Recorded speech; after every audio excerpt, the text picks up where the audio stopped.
I'm joined now by Brian Armstrong, CEO of Coinbase. Brian, thank you so much for joining me. It's great to see you. Thank you for having me, yeah. So what were your takeaways from the summit? Well, President Trump really breathed life back into this industry. Over the last few years, we really felt like we were being unlawfully attacked by the prior administration. And under another fork of history, this industry might not have existed in the United States. It might have been moved entirely offshore. But luckily, the president has taken a leadership role here and decided to bring it back to the US, and it's already having positive results. For instance, Coinbase is planning to hire about 1,000 people here in the United States as a result of this industry getting regulatory clarity here in the US. And so they announced this strategic Bitcoin reserve last night as well, which I think is an incredible moment.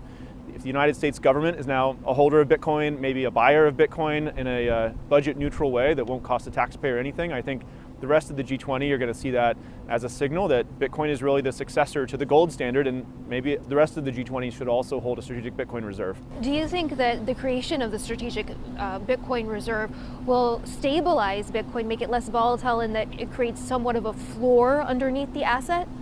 Well, I do think there's a lot of long holders of Bitcoin, and so that's already created a floor. But yeah, having the United States government be a holder of Bitcoin, just creates more buying pressure over time. So the goal is not necessarily to have Bitcoin have zero volatility. We want the price to go up over time.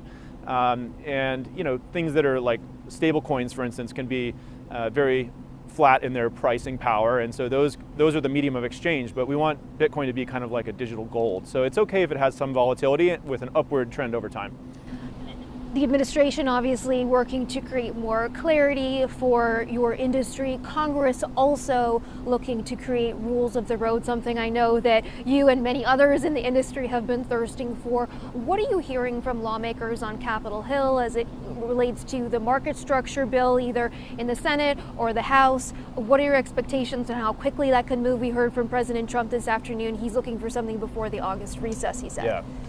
That was very promising to hear as well, that he's really asked Congress to come back and pass legislation before August before the August recess. We're incredibly excited about the progress because I think this is the most pro-crypto Congress we've ever seen. They're already working on draft legislation in the House and the Senate around stablecoins, which we're very supportive of. That's going to help preserve the dollar's reserve currency status, a digital dollar. And then they're also starting to work on market structure legislation that would help clarify which of these crypto assets are commodities, securities, payment tokens, or something else like artwork. And so if they do that, it's going to bring in lots of new pools of capital into the US. The biggest crypto companies can finally get built here in the United States, and it would be a huge moment for American prosperity. And before I let you go, Brian, how are you working with the administration? Do you see yourself teaming up in any way with the administration, whether it's the strategic Bitcoin reserve, the digital asset stockpile, or otherwise? Yeah. Well, first and foremost, we want to just be an educational resource wherever we can be helpful, and we meet with legislators, members of Congress as well, to try to give input from the industry where appropriate. But I think over the long term, we just want to help get crypto candidates elected in a bipartisan way. And so organizations like standwithcrypto.org helped elect a lot of this pro-crypto Congress. They had about 2 million people in the United States who raised their hand and said they wanted to elect pro-crypto candidates in the last election. We're trying to help that get to about 4 million in the 2026 midterms. And we're also going to continue to fund Fairshake, the super PAC, which had such great results in this last election. So those will be some of our efforts along with getting legislation passed. Brian, thank you so much for your insight as always. Hope to see you soon. Thank you. That's Brian Armstrong, CEO of Coinbase.